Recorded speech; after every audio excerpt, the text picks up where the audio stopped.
This will be a tour / presentation of the Thyra Thomson State Office Building. So in lieu of an actual tour, we're going to give you this presentation because obviously we don't want to disrupt the state agencies that are conducting businesses in the departments, and also all the cool stuff is in the public areas anyway, so you can see it through a little self-guided tour. But we're going to also show you some nice pictures that will show you better views of the exterior, which you can't see very well on a snowy winter day like today. So I'm Lyle Murtha with Stateline Architects. I've been involved in this project for actually 10 years now, from the start of the pre-planning efforts. And this is Anthony Jacobsen, my business partner at Stateline Architects, and he's been involved in the project also mainly the last 3 years as the project manager. So between the two of us, we have the most knowledge probably of the building of anybody.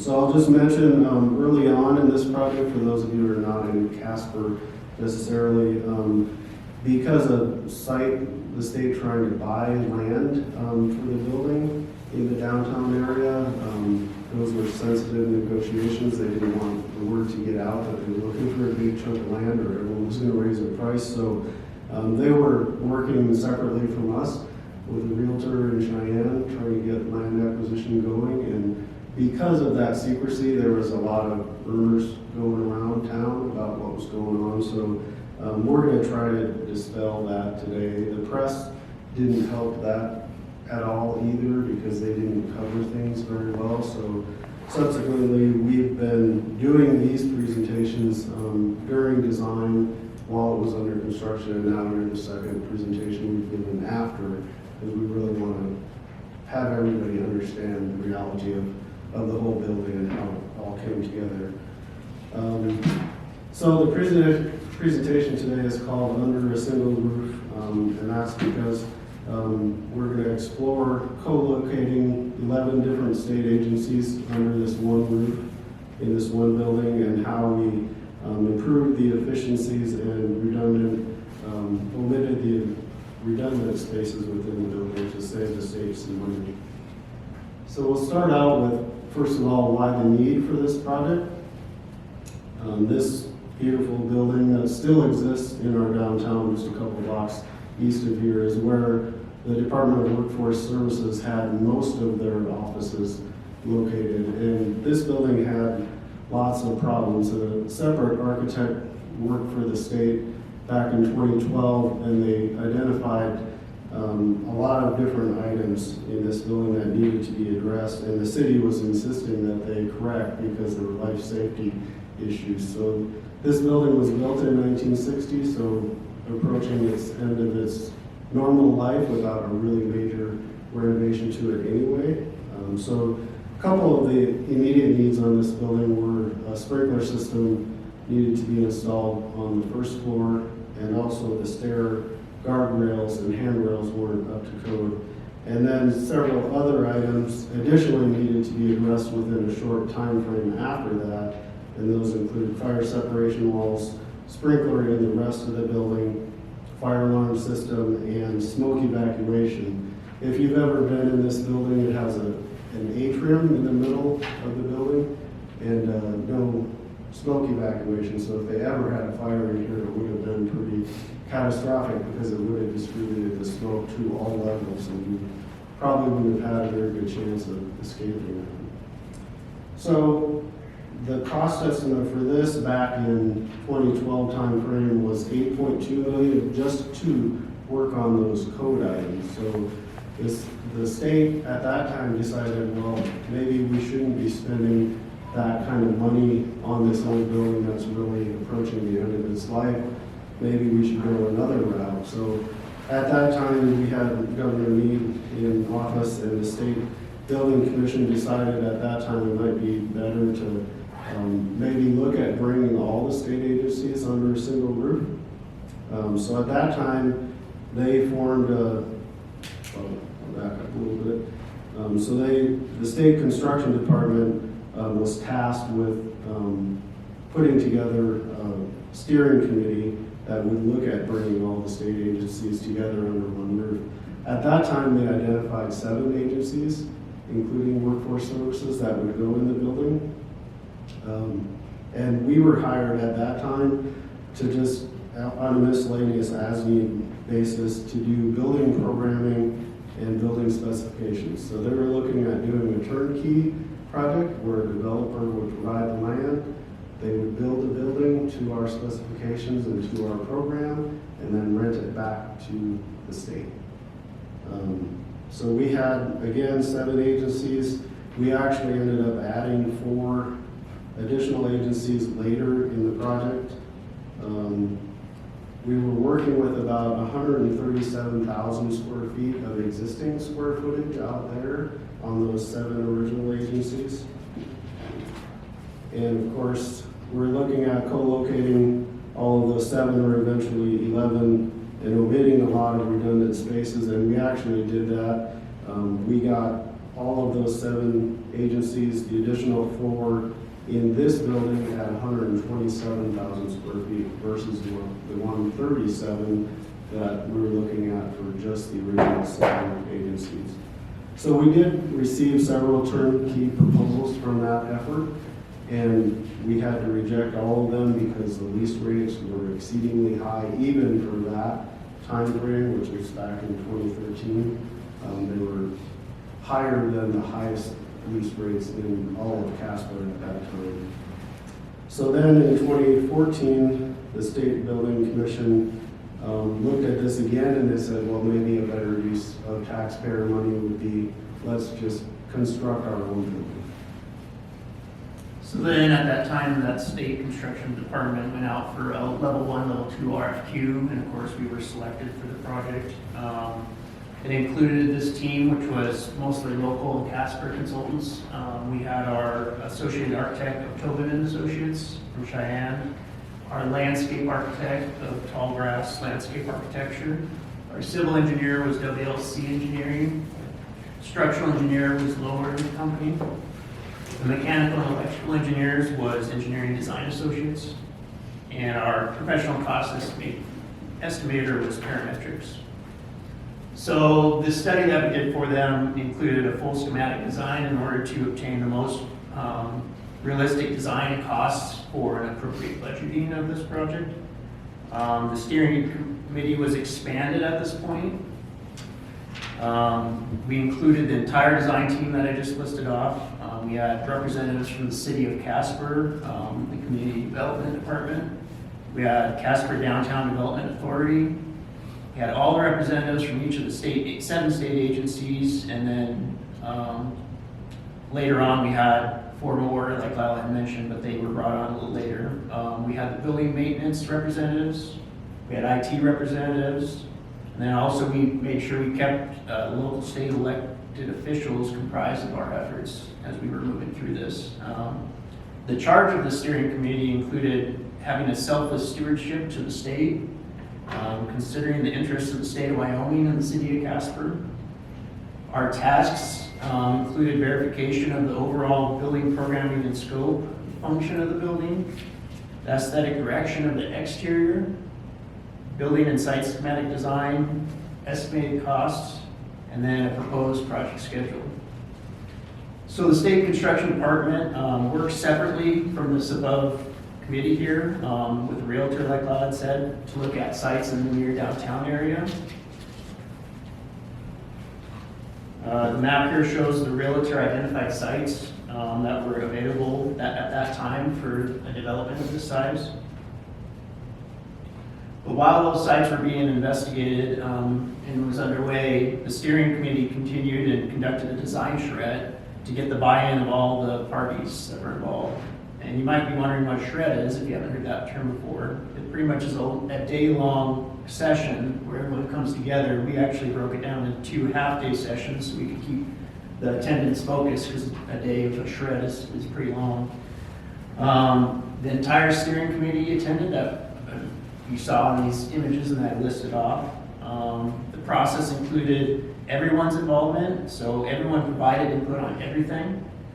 The items we discussed and agreed upon at the charrette was establishing the project goals, which are listed up here. We investigation of the preferred sites in close proximity to the city center. So for the purpose of the charrettes, while the realtor was investigating all of these, we picked 2 of them that we thought would be the best. And it was site 2, which is called the Goodstein lot, and it's a big parking lot now. And site number 5, which was the riverfront site. So we used those 2 to study for the charrette. We investigated different configurations of the building and the parking on these sites, the prevailing wind direction. We identified off-street parking, site access issues for garbage, loading, deliveries, that sort of stuff, utility locations and infrastructure. We also had to abide by the old Yellowstone district requirements that we were in with these sites, and then other zoning restrictions. And other states have done a one-stop shop before, so we actually had some examples in case studies that you can see here. We didn't want to reinvent the wheel, so we tried to glean some information off what other states have done. And as you can imagine, collating multiple state agencies under one roof can be very complicated. I mean, we had a total of 11, I think, when we were done. We produced bubble diagrams and adjacency diagrams like this to get started and ensure that we had proper flow of the floor plan and then synergies of the agency adjacencies within the building. Of course, it's rather unrefined at the start, but developed into a workable diagram, as you can see here. And then we also had our consulting specialty engineers, the civil, structural, mechanical, and electrical, also presented their systems and recommendations to the group as they related to the needs of the state agencies. The charrette continued breaking up into smaller groups, focus groups, each with the same task of laying out the building and the parking. We chose just site 2 at that time, just to kind of focus in on one site. You can see the image here of that. Then we gathered, and I guess that's kind of one of the groups where we were moving around blocks trying to figure out what the best organization would be. And then we gathered together as the entire group and discussed the pros and cons of each focus group's solution, and then we came to a consensus. That way, once again, you get the buy-in of all the agencies. We all worked toward a common solution is what we were trying to get out of this charrette. It was important because all the agencies, they were all used to working independently in their own little space around town. We were bringing them all together, having to share stuff in this building. So that was important during the charrette to have everybody be working together. The charrette also concluded with discussions of visioning with steering committee individuals, where we voted on different items like the building materials, windows, overall exterior, interior looks. And we followed up with a discussion with everybody about both the likes and dislikes in order to, once again, form a consensus with everyone. And then at the end of the charrette, the state agencies had bought into a common solution, understanding the unique needs of all the other agencies at the time. So this common vision came out of the charrette of what this new state office building was going to be like and how it needed to function effectively for all the agencies involved. So, by the way, we're pretty informal, so if you have questions as we go, just raise your hand and we'll try to address them. But back to the sites here for just a minute. Of the available sites that the realtor identified, we talked about site 2 and site 5 already, and then those were the preferred sites. And then we looked at the city overall map, and the city's preference was to have this building located as close to the city center as possible. That blue X represents the city center, so it's the corner of Center and 2nd Street of our downtown here. And it really wasn't to increase congestion. They understood that 300-400 people that are going to occupy this building are also going to eat lunch downtown and they're going to shop downtown. So their strategy was really the recommendation to get this downtown so we could spur our economy downtown and not have this located in a suburb somewhere. So first, the river site, as you can see, the river is up on the upper left-hand corner there, and so we plunked the building down and looked at how the site would lay out here on this site, and then we looked at site number 2, which again is the Goodstein site, and looked at how parking would lay out here as well. Just noting here on this site, which is just east of here, a block. It's now just a paved parking lot that the city has, but This site, we could only get visitor parking on the site because it's so small. And so we had to park employees across Ash Street, which is on the left-hand side, in a separate site. And so when we presented this design, and this was the preferred design, so we developed this a little bit further. When we presented this to the State Building Commission in July of 2016, they really couldn't get over the fact that the state employees had to cross that street. And even though Ash Street is not a super busy street and it has a crosswalk, and we had even thought we could put a flashing crosswalk signal there as well, they just weren't having any of it. So we had to go on and do even more investigation, and so we ended up looking at site number 3, and this map shows the site that we are on today, is site number 3, which includes not only the yellow area, but all those buildings to the south or to the bottom of that map as well. They were able to obtain, the yellow area just represented what the city owned at that time, and all those bottom properties were owned individually by different people. So they had to work really hard, that realtor had to work hard to get all those contiguous properties purchased. That produced an 11-acre site. So the overall site design proceeded then between July 2016 and 2018. We're evaluating this site number 3, which is we refer to as the rail yard site because it was formerly a rail yard. It was the Chicago Northwestern Rail Yard, and we found this old map of that rail yard on eBay, just doing some searching around. And so we were actually able to use the history of this site right in the design of the building, and you're going to see or hear a lot about that as we go on and talk about this. So we use the same building footprint that we had developed on those other sites because the building itself had a lot of synergies that we worked out between those departments. So this site being 11 acres allowed us a lot of opportunity to just rotate that building and plunk it down to the site where we needed it to be. So we arranged the building as close to the downtown core as we could. And we were also trying to avoid some underground contamination in the northeast, which is the upper left-hand side where we have a huge parking lot. So we're trying to avoid that area. This site also allows, again, lots of green space, so there's lots of place for public art. There was a former trail that went through the site, a rail trail, that we were able to reroute and take either side of the site. So it comes in from the east or your right-hand side, you can see it there, and we're able to route it up and around both sides of the site. And then plenty of setback, again, allows that green space, takes advantage of the grade, and lets the building be a little bit more monumental. The great lawn just west of the building or to the left-hand side allows for a future building addition or even a separate freestanding building if they decide down the line. And then the frontage along the major arterial street, which is Collins on the bottom of the site there, allows ease of access and location of the building for people coming from out of town. So hopefully you were all able to find this pretty easily. And of course the address is addressed with the Collins Drive address as well.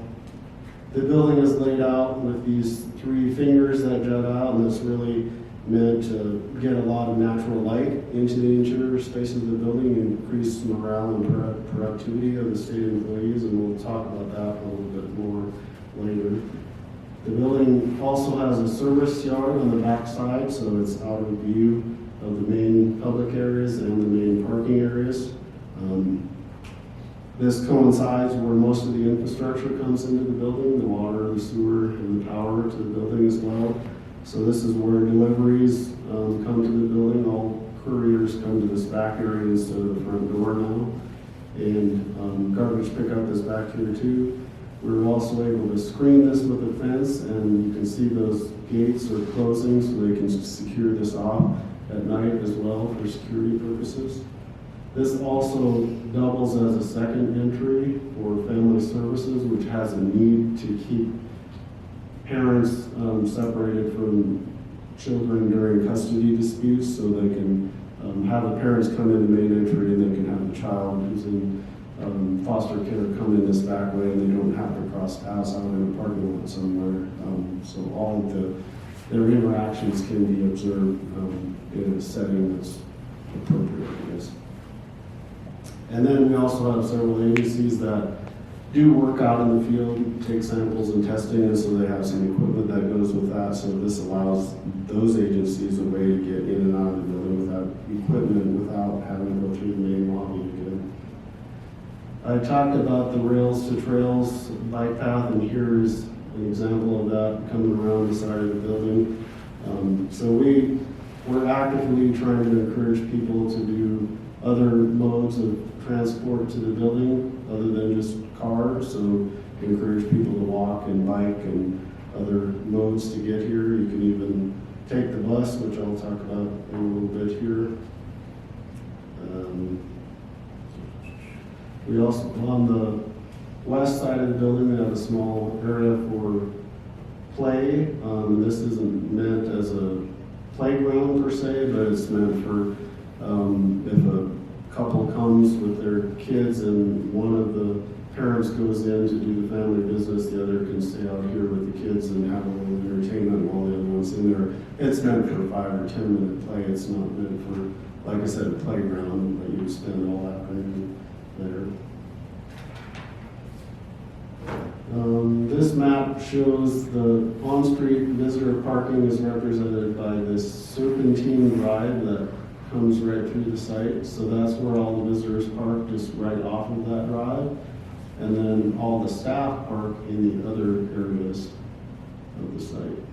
And then we align that serpentine drive so it's adjacent, or it comes right off of other city street corners, so it becomes pretty easy to navigate. We also have a little area for long trailer parking. We do have some need for that. They also pile snow up in that ditch over there, which is getting pretty high this year.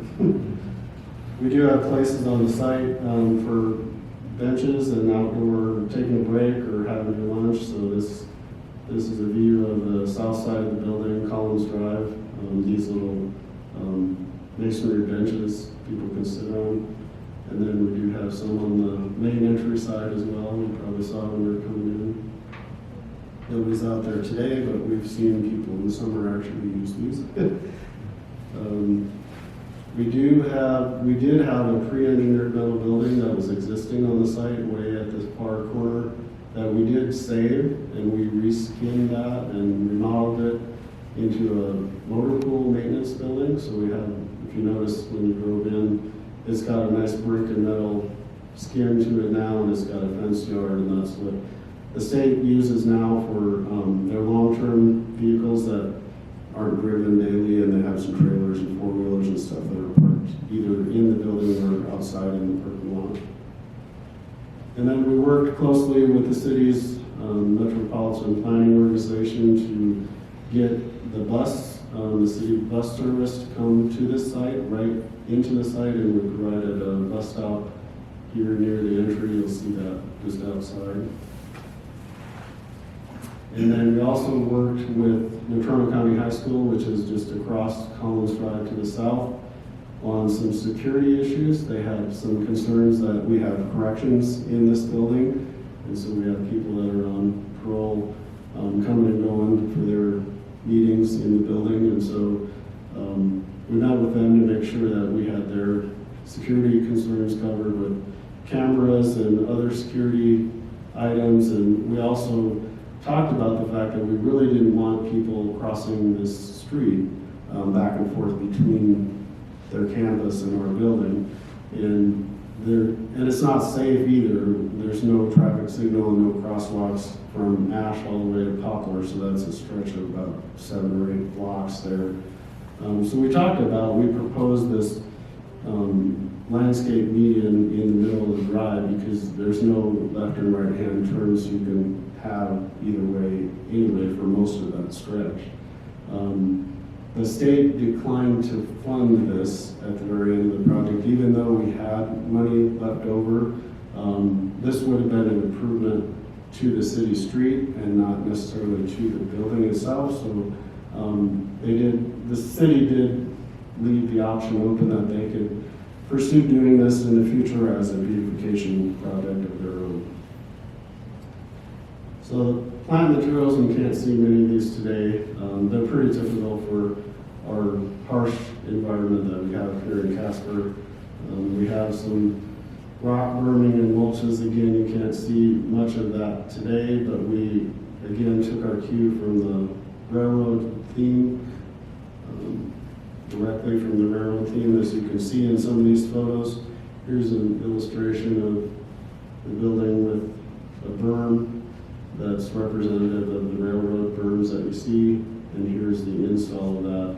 None of these railroad elements were left on the site. All remnants of the railroad were gone before we got here, except what we found when we dug up for foundations and stuff.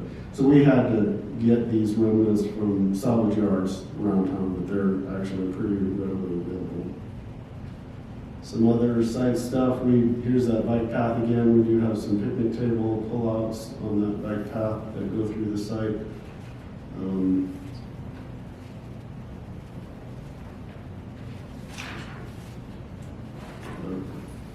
Well, first things first, we had a lot of demolition to do on this site. Again, we had all those buildings, so 9 separate buildings and 56,000 square feet of building area had to be demolished before we even started. Again, we saved that one building down in the lower left-hand corner for the maintenance building.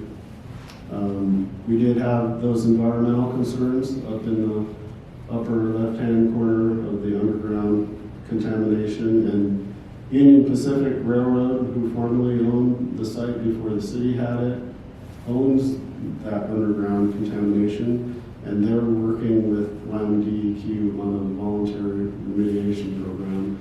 And if it weren't snowy today, you could actually see the monitoring wells that I think there's 4 or 5 around the site. They come in periodically throughout the year and take samples and measure distances. The contamination is pretty low. It's 18 or 20 feet below the surface. And so they're monitoring it, and I haven't heard an update on that. The state actually contracted separately from us to have an environmental company, Trihydro. I don't know if there's anyone here from Trihydro, but they were working with the state and with Union Pacific on that remediation, and so we didn't hear too much in terms of updates of that. We just knew we had to account for their need of being able to sample, so we put traffic or street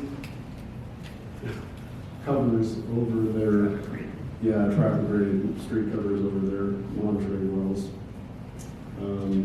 And we did unearth a lot of debris from the railroad. We actually expected more than we found.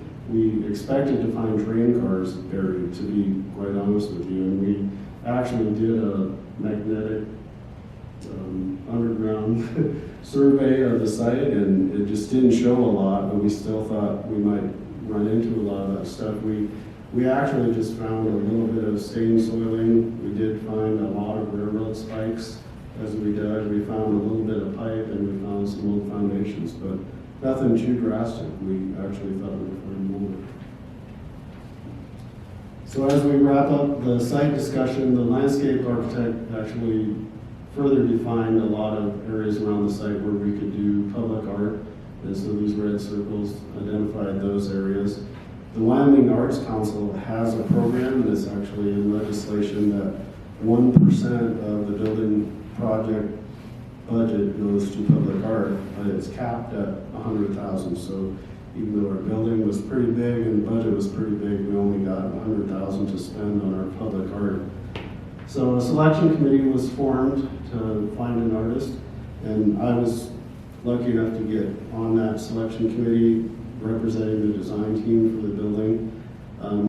Any states that touched or bordered Wyoming. So that RFP produced about 40 responses from around the region.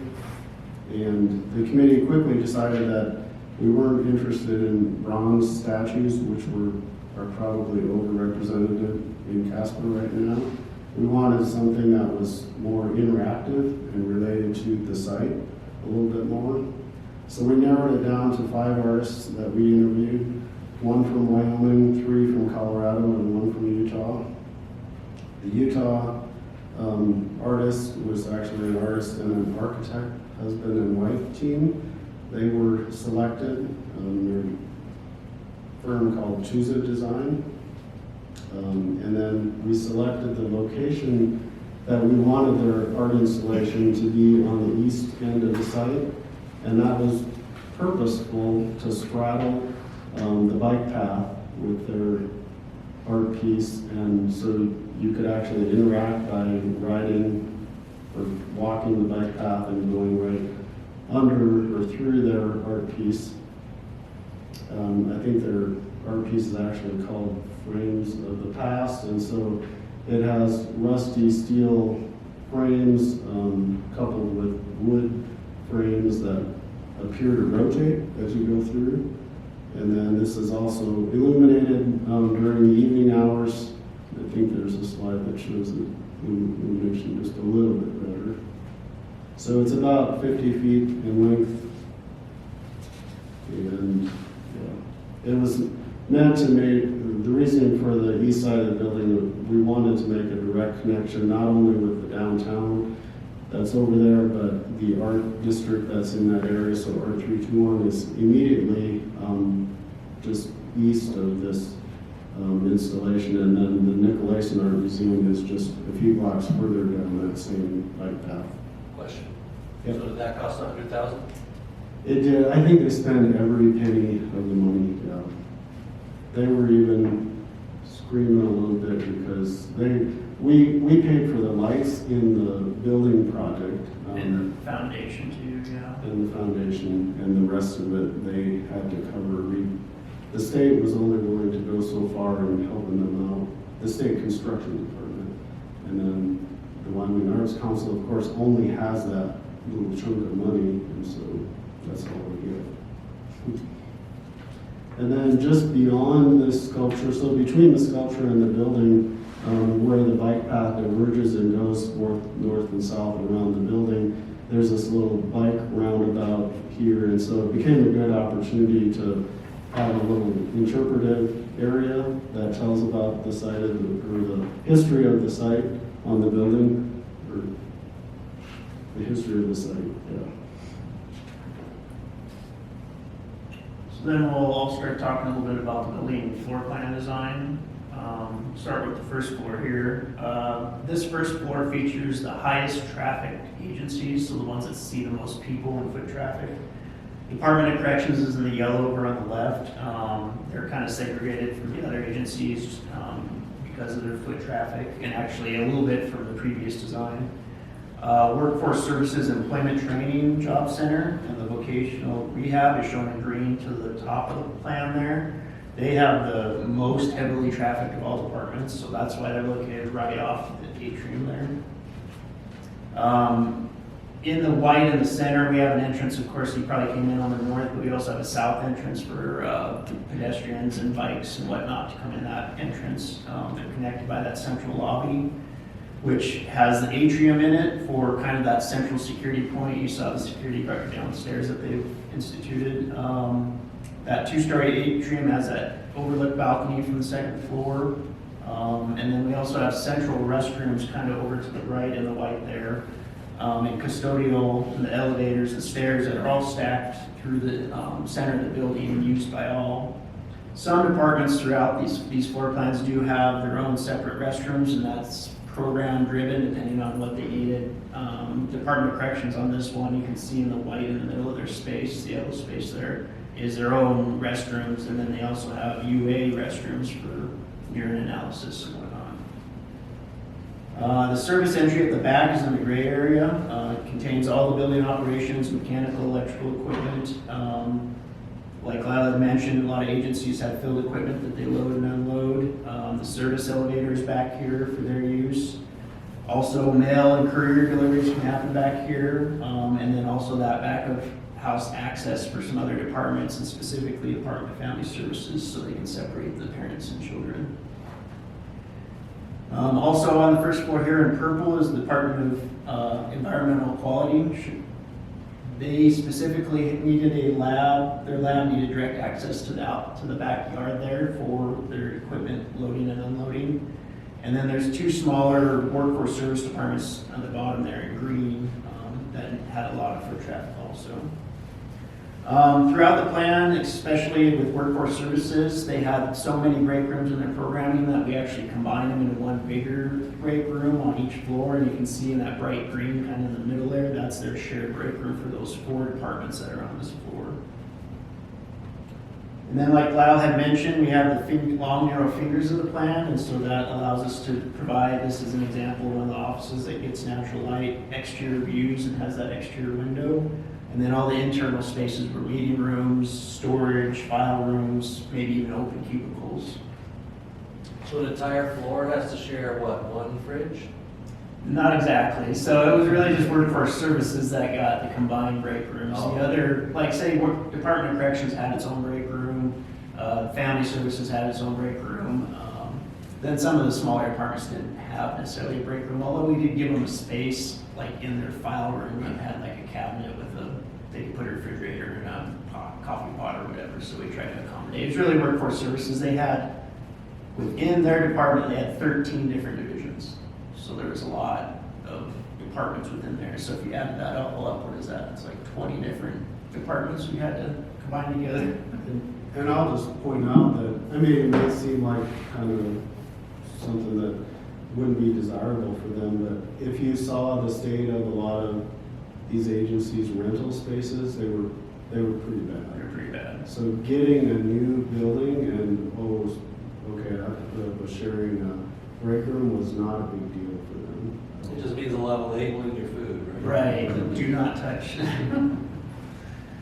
So then on to the second floor, again, the restrooms and custodial spaces are stacked there in the middle of the white. You can see that balcony that overlooks the atrium. These agencies, although they do have traffic, they're less traffic than the ones on the first floor. The atrium, that little balcony kind of serves as a little waiting area for a lot of families that have to wait for mainly family services up there, but there is other departments that have some waiting that happens. So that's a little breakout space for people that are visiting.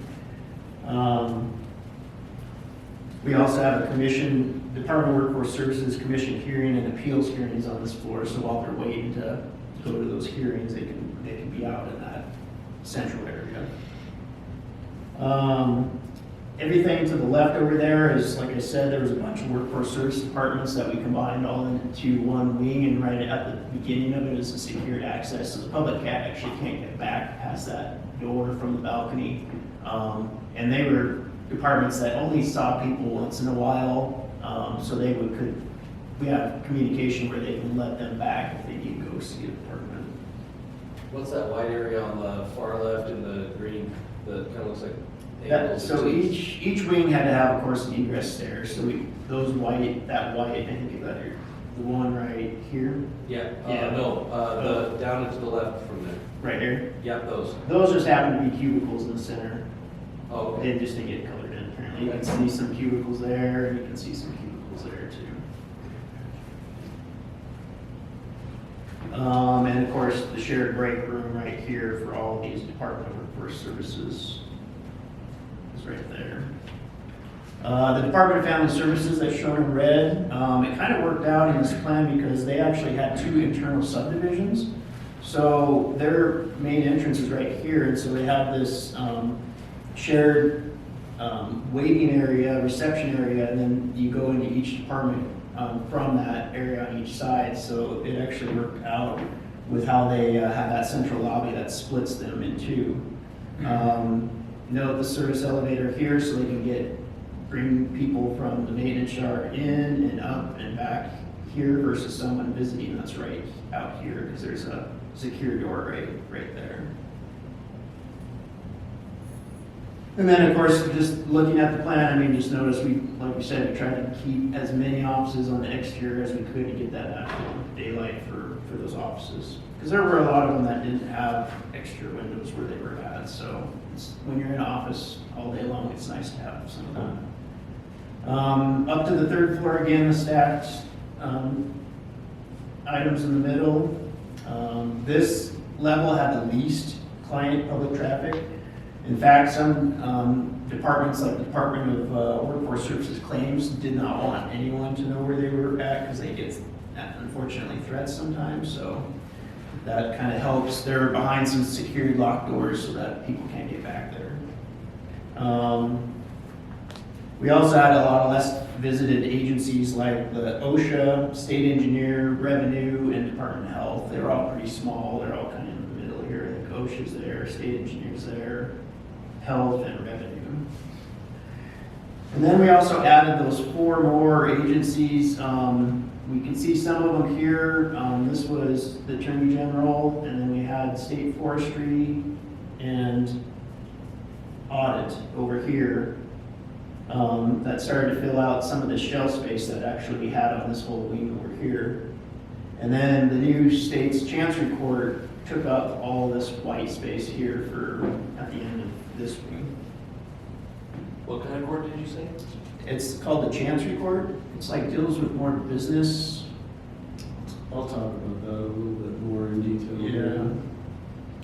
And of course the state engineer, so we also, this service elevator here, and we have a little lobby, because both the OSHA and state engineers go out to the field a lot, so we provided them a way to get their equipment up and back through that maintenance area back, or maintenance yard back there. So one thing we did on this that I think we had touched on was that all the agencies had conference rooms in where they were at. So what we got them all to agree on was if we combined, like some of them we still gave them meeting rooms, but the larger space like you're sitting in right now, everybody contributed their square footage to form these building-wide conference rooms that were a lot larger actually than probably what some of them were able to use. And then the legislature passed a bill making them into LSO style meeting rooms, as you can tell by the big old, it's called a DIOS, to situate all of them up here. So it has multiple uses. It's used for legislature when they have their sessions. It's also used for all occupants of the building can rent, or not rent, but use these during the day. And there's the 2 big ones, and then they open out onto the sky lobby here.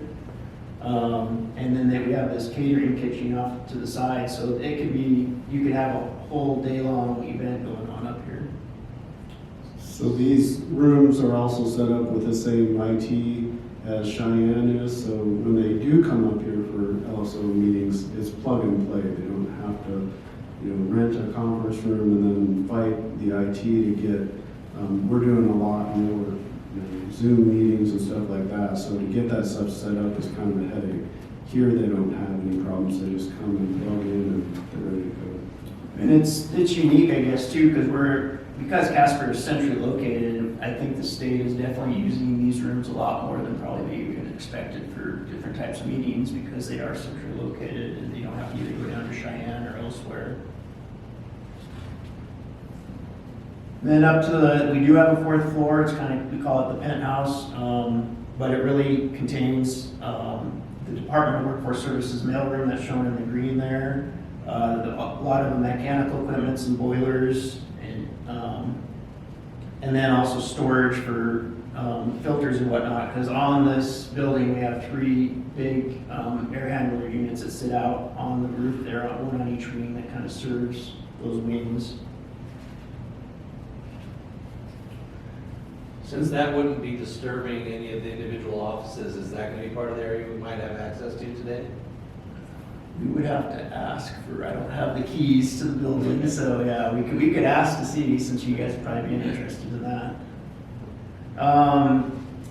Just a little bit on interior design. We had a meeting at the task force. We were presented 4 interior inspiration concepts, and 2 were chosen. So the preferred general direction was called the Old Yellowstone District, and the other one was industrial. Kind of just fits in this area.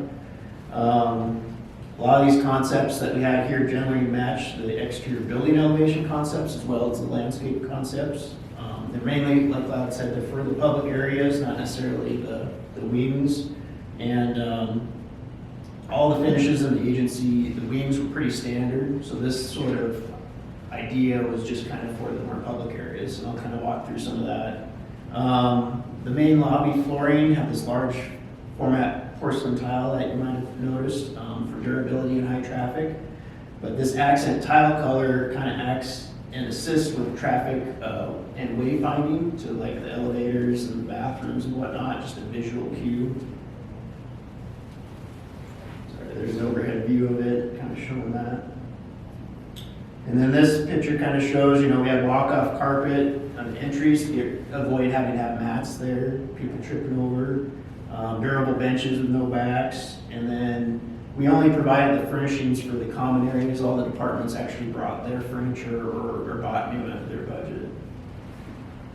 And then interior lighting, so we took our inspiration from the layout of that former rail yard that was here, and this is an actual map from that. We had a roundhouse, and we had these spurs all coming into it and going at it out of this area.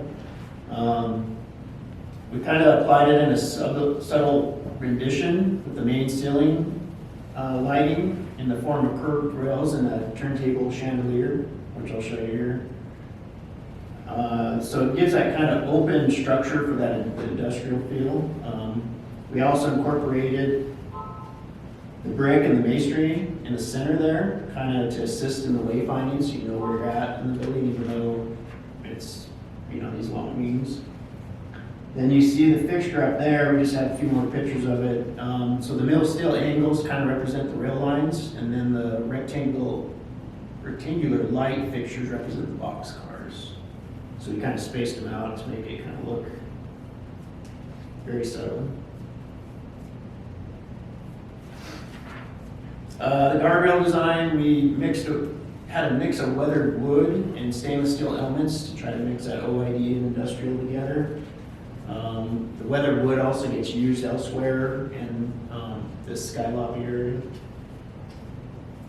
Then where we're at right now on the third floor, you may have noticed there's along the flooring we used kind of a plank-shaped tile, but then we also did railroad tracks under the wall that's going there in a darker color. You can see it you see it on the plan there and then in this picture here. So those, of course, were inspired by railroad ties, trying to separate sky lobby from the conference suite areas. And then we also have these pie-shaped acoustical elements in the ceiling, which kind of relate to that roundhouse pie shape or maybe sections of a train wheel. The glass operable walls that are in each of these conference rooms, we got the inspiration from this photo here of doing something that was frosted but allowed limited transparency. And then we took that idea and meshed it with some old historic photos, which we got from the State Wyoming archives, photo archives. This is actually a picture of inside of the roundhouse that used to be on the site, kind of where Flowdoors is. So we took that photo and we applied it to the glass, and I'll show you. You can kind of see it in this one, but these are just our initial elevations of separating the sky lobby and the conference room. That's another picture, or another just model. But here's the sky lobby as it is now, just outside right over here, and then here's kind of a close-up image of that historic photo applied onto those windows.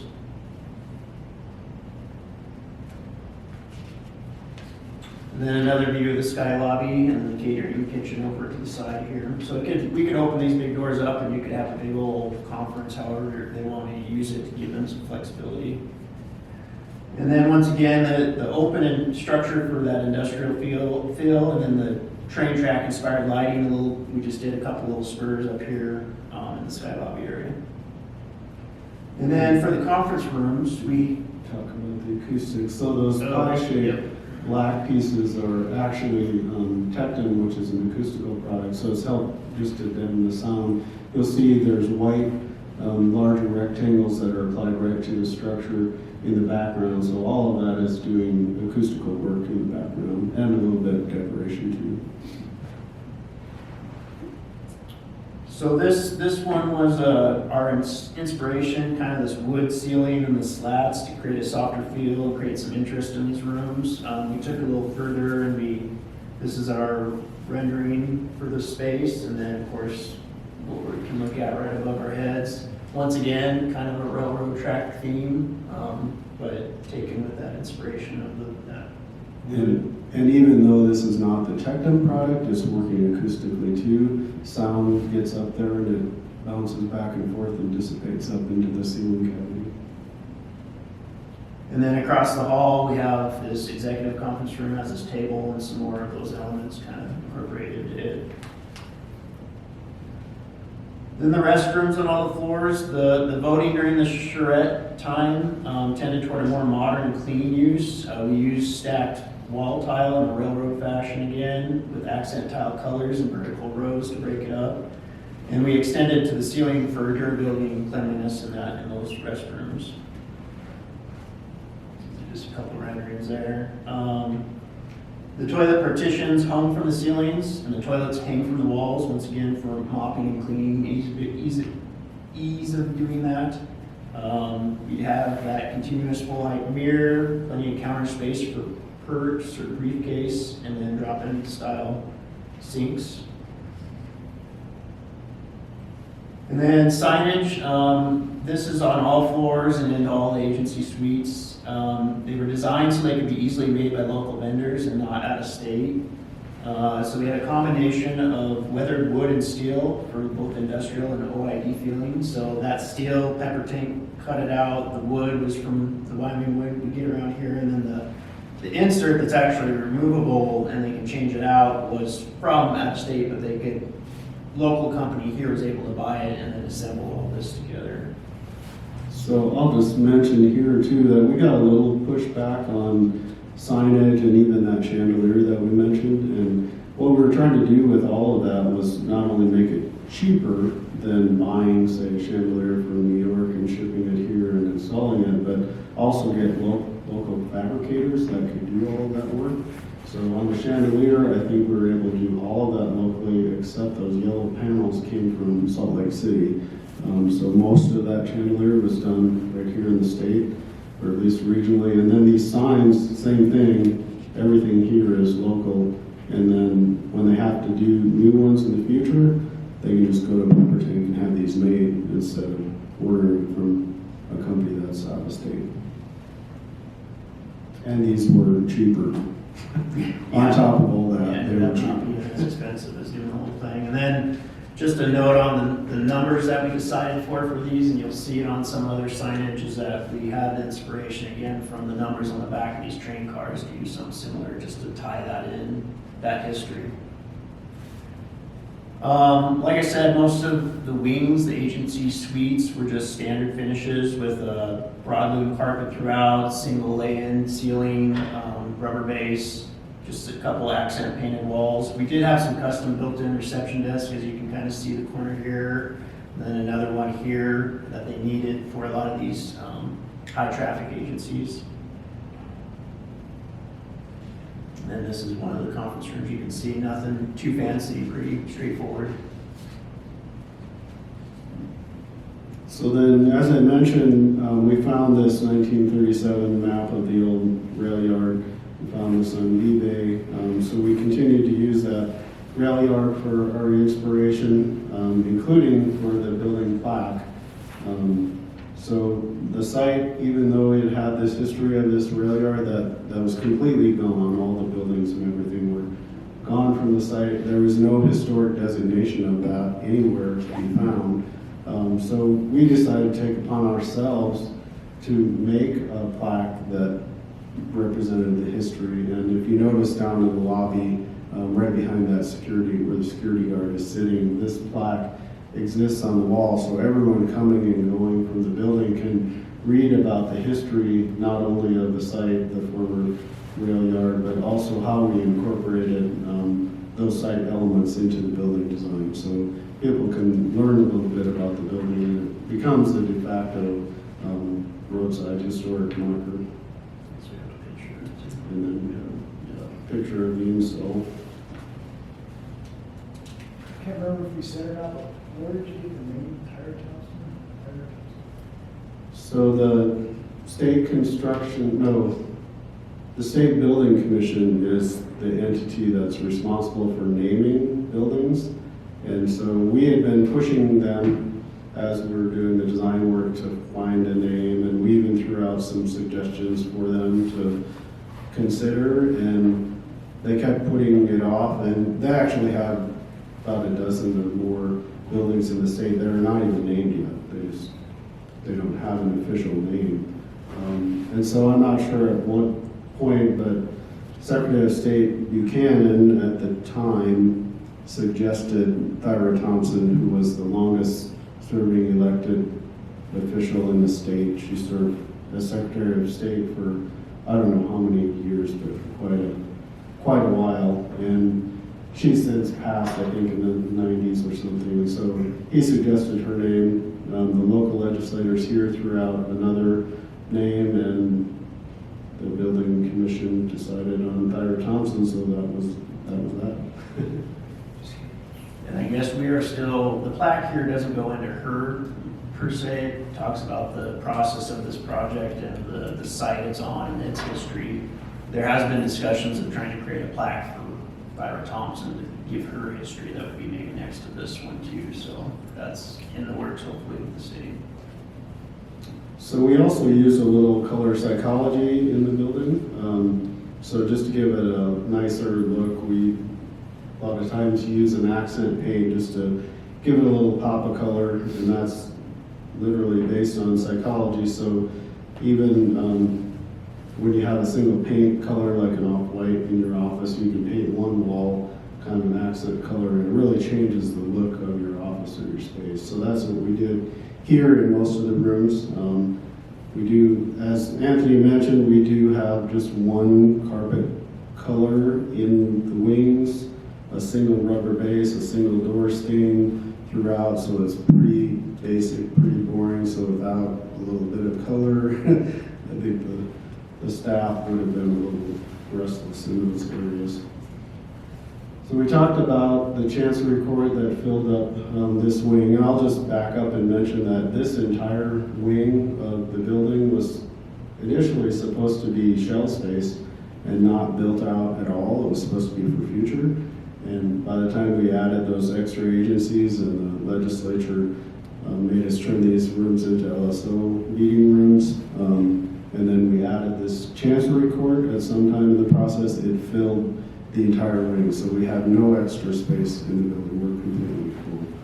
So this Chancery Court is a new type of court system in Wyoming. I think it's probably been 3 or 4 years ago that the legislature dictated that it happened, and so the Supreme Court was given the task of standing up this court.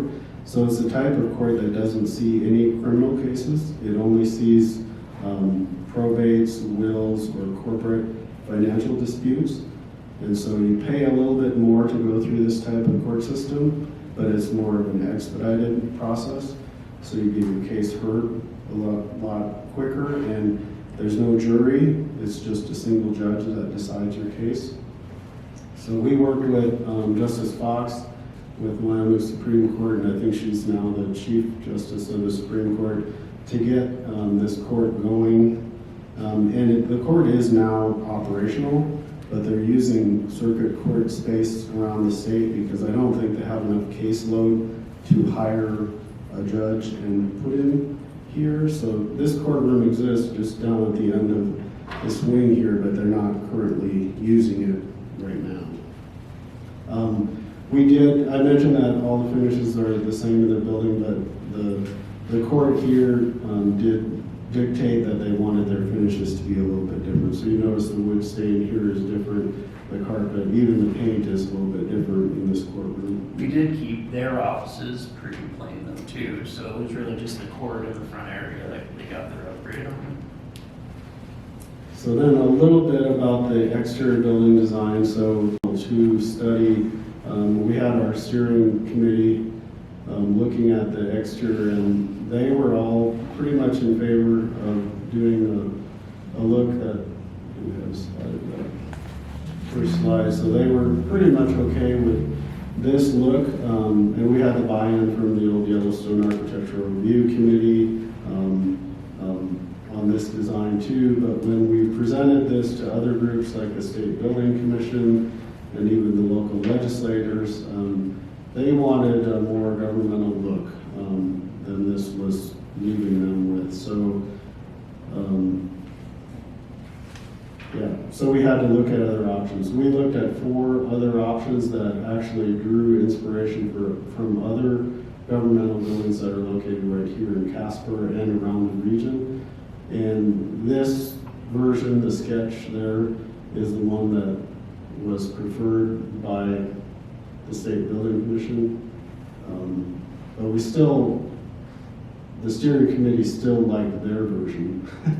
So we had these separate groups that were involved and nobody was coming to a consensus. So we realized pretty quickly that there were probably 3 main inspirations or themes on the exterior that were emerging as we discussed these with the different groups. So most everyone had a preference for a modern look. Nobody was trying to repeat a classical or historic look. And everybody sort of understood that it needed to look governmental, and that also it needed to fit in with this neighborhood, which is pretty unique in the Old Yellowstone district here. So we realized quickly that we probably had to address these 3 different inspirations in order to get everyone rocked off dead center. So these 3 main inspirations kind of summarize the divergent directions that everyone was going. So glass gave us that modern feeling. Masonry, in particular that blonde stone, gave us that government look. And then facades that had articulated, punched openings and created a rhythm also reflected that Old Yellowstone district feel. And when we coupled that with the red brick, it also worked as well. So we came up with, after we went through that exercise, we came up with this version, which we got all groups to agree on, and it is the final look at the building. So we're really trying to create an exterior that presented a stately and governmental institution look, that had a feeling of permanence and stability, visually distinct base with that blonde stone that anchors the building to the site, creates an exterior look that represents a building of its own time with the glass elements, that creates a connection between the interior and exterior, and the atrium is behind all that glass at the middle that helps with wayfinding. People can easily tell where the entrance to the building is, and it allows natural light to come into the building. We streamlined the exterior details and simplified all the ornamentation so it doesn't look like a historic building at all. Created an exterior that still relates to and draws from the history of the area though, especially with the red brick. And then it has that strong base, middle, and top, just like a historic building would have. And then you see the punched openings across the facade that creates a rhythm. And we also played with a little bit of relief along the facade that you can't see very well here, but it lets the shadows give a little relief to the facade. Large roof overhangs also allow you to tell where the entries are. The cornice element, very common but done in a modern way here, and a cap at the top that helps your eye rest at the top of the building. So we wanted it visually balanced and proportioned, and symmetry was a big deal with most of the groups for this design as well. So created an exterior that's welcoming, clear in entry and easy of wayfinding, and elements that bring a sense of human scale. So we talked a lot about the task force intermittently, and so I just want to cover what they were and who they were. So along with the funding, the final funding of the building project through the legislature, they created what's called a task force. And these were big in Governor Mead's era, and I think they're still continuing on with Governor Gordon, but it's a group that becomes a liaison between our local community and the state construction department. So this building is a state construction project, but if they're the only input, then it probably wouldn't relate well to the community. So this task force is made up of our local legislators. We have Representative Walters and Senator Landon, who are both from here. It has representatives from the two largest agencies that occupy the building, so Workforce Services and Family Services. We had our local Downtown Development Authority Executive Director on that task force, and also our city manager and a representative from state construction as well. So they met, the task force met with us and had public hearings throughout the design and the construction of the building for public input, and we did receive public input at some of those meetings. And in fact, we just did a wrap-up session here in the other meeting room back in November. So the task force is now deeper. So on a little bit on the cost of construction, the overall project cost for developing this site that we're on was approximately $45.5 million. That was total project budget all in. That final appropriation for that budget was allocated in the 2018 legislature session. The general contractor for this job was FCI Constructors out of Cheyenne, but we had they used a lot of local contractors here. Just a list of them are GW Mechanical, Modern Electric, Pepper Tank, like we talked about with some of the steel fabrication, Mobile Concrete, Wayne Coleman for a lot of site work, Overhead Door Company, Sheet Metal Specialties, Barker and Associates helped with a lot of the access control, Advanced Wall Systems, Colorcraft Painting, and then Western Sign and Design was the local company that did all the signage. This main building was completed in February of 22, and then the agencies did their move-in in April of 22, and they had a ribbon cutting shortly afterward. This is kind of a picture of that maintenance building. You can see the state office building in the background. This is from, I think, Walnut and Collins. It was completed last September, and the general contractor on it was Caspar Building Systems. You can't see it well in this picture, but it's all fenced off motor pool area on the backside there. And then inside is storage for the agencies that are in the main building. If they have excess storage, they can put it in this building. Some of them had four-wheelers on trailers. Others had other equipment and stuff that they needed a place to storage or they had before, so this was a way to combine all that into one building.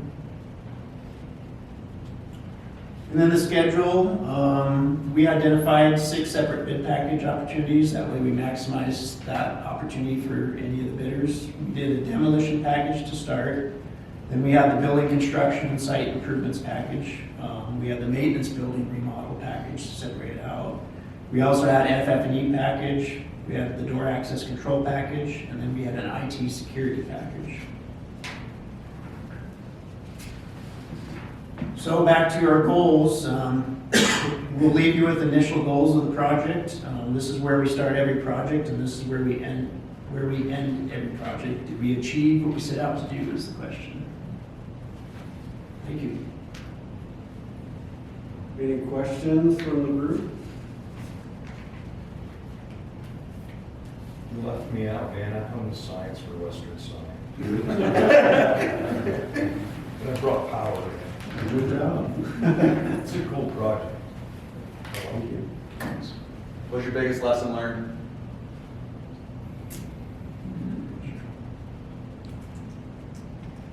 I think it was we flew under the radar politically for the most part because Cheyenne had the big Capitol Square project going on, which is $300 million going on at the time that we were trying to get this one funded and get going with construction. So I think the focus politically was down there, and so we flew under the radar a little bit. But what I learned was there was a lot more politics to it than I thought. Like we had a lot of different groups chiming in that Yeah, it felt like too many chiefs in the rooms, but it felt like you got everybody's opinion on it, which is, it's a public project, so yeah, we can understand that.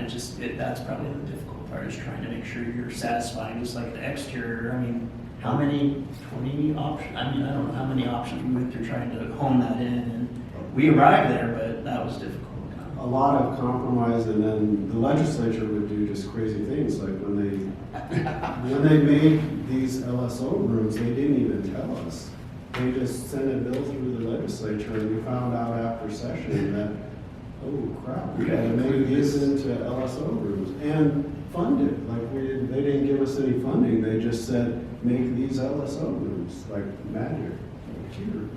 And kind of the same with, well, Chancery Court was a little bit different because we were tracking that as it went. But doing it during the middle of the project, construction project. But they also didn't give us any extra money for that either, which was a little frustrating because we were doing good on our part of the building, and then we had to use a lot of our contingency, which could have went for that median in the street or other things, but it didn't because we had to spend it on their wants, not our wants. So that was a little frustrating. So be prepared for the politics of a public job, especially one that's big as this. What was the approximate total project cost? Total project cost is about $45.5 million, all in. Construction. One half of it, I think the construction contract was like 34 million, about. For the main building and site. Site, yeah. But then it was another $1.5 million for the maintenance building, and so you have to add all that. And then the Chancery Court, and they added, we didn't even talk about East Parking Lot over here that they added during the project. So there's a lot of big chunks that came afterward that if you were to go back through change orders, owner, so there's a lot of big chunks that added up. But they came in under that budget, so. Yeah, we still had money left over even though they were spending it Yeah. a lot of it. But we were pre-COVID with all of the bids, so Luckily. we did not get in on the price increase. We got in on a little bit of the delay of material getting, but most of our materials were here or accounted for that we didn't experience a lot of delay. And the We had some little- flooring issues. Yeah, at the very end, I think the more we got impacted with COVID was just during when it was happening, and then also after the fact, then crews would go down, because someone would get sick and they're all together and they'd all get sick, and so then a whole crew would be gone for a week or two trying to get over it and come back, and so that little bit of a hiccup, but the contractor did a good job, kind of. But for the most part, when COVID broke out, we were in foundation construction, so people were really spread out and they were in the open air, so it wasn't a big concern. And then they were erecting the steel and putting decks on, so that covered a lot of the time frame of the early COVID outbreak. So we dodged a lot of things in the early days.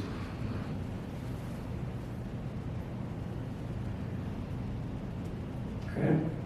Lyle, I hear a lot around town that like the occupancy of the building, like you hear a lot of people say, well, it's so big and it's not very well occupied, and it's overbuilt, we don't need all that space now. Is there any truth to that? That's funny. Well, I will talk a little bit about that, because when I programmed the building back in 2013 with the state, I asked, or one of the requirements was to project for 10% increase. That's pretty common. And then on top of that, the building didn't get funded right away. Didn't get funded until years and years later. So we had that to deal with. So luckily for us, the state's money was running out, and when Governor Gordon got elected, he had to start cutting budgets, and so a lot of the budget cuts were early retirements and getting rid of unneeded staff. So we kind of got back down to a baseline of programming for the building, which was good, because I think we would have been overcrowded had that not happened.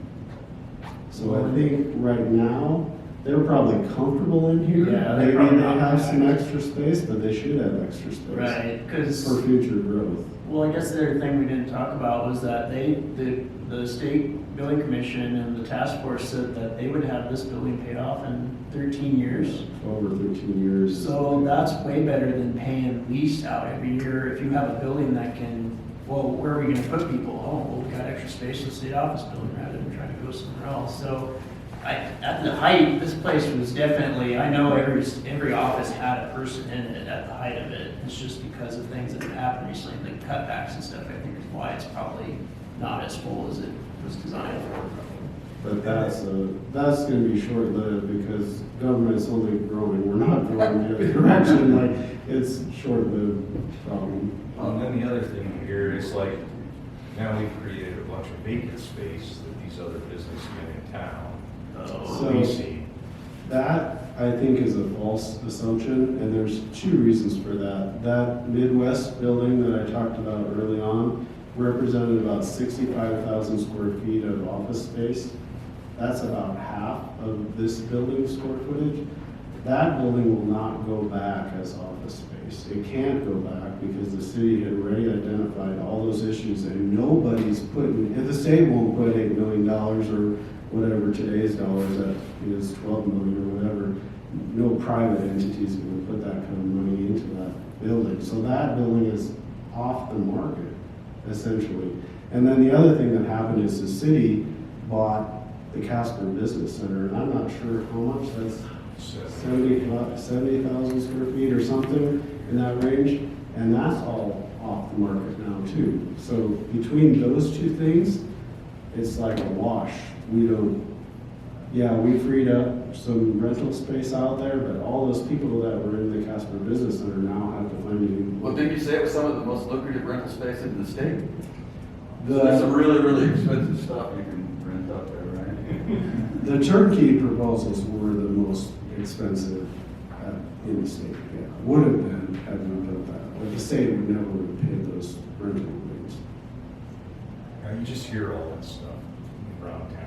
And you're like, Yeah. That's probably not true. Only And that's why we're doing these presentations, to kind of educate people, to make sure they're not getting, the rumor mill out there. So please go back and tell everyone that's not true. Tell them you were through there and there wasn't hardly anybody in there. They won't even let you back. Yeah. 25% off. No, this is cool. It's good to hear a positive story too. It's nice to have been pre-COVID because I haven't heard any projects coming in on budget and on time since. And so it'll be kind of interesting to see what is real now moving forward. So your next one will be your real challenge. Yeah, well, we're already, since this one, we're already experiencing other ones that are not going so well with budgets, because they're all coming in about 30% higher than pre-COVID numbers. Yeah, when your engineer's low but bitter, it's never a good sign. Not a good way to start. Well, cool. Is there anything to see, or is this is what? Well, let's see how much time we got for you to get. What do you guys have next, I guess? We got a bit, not a long time. A long time. I could try making a call to see if they can get us up to the penthouse at least, just so you can see that up there.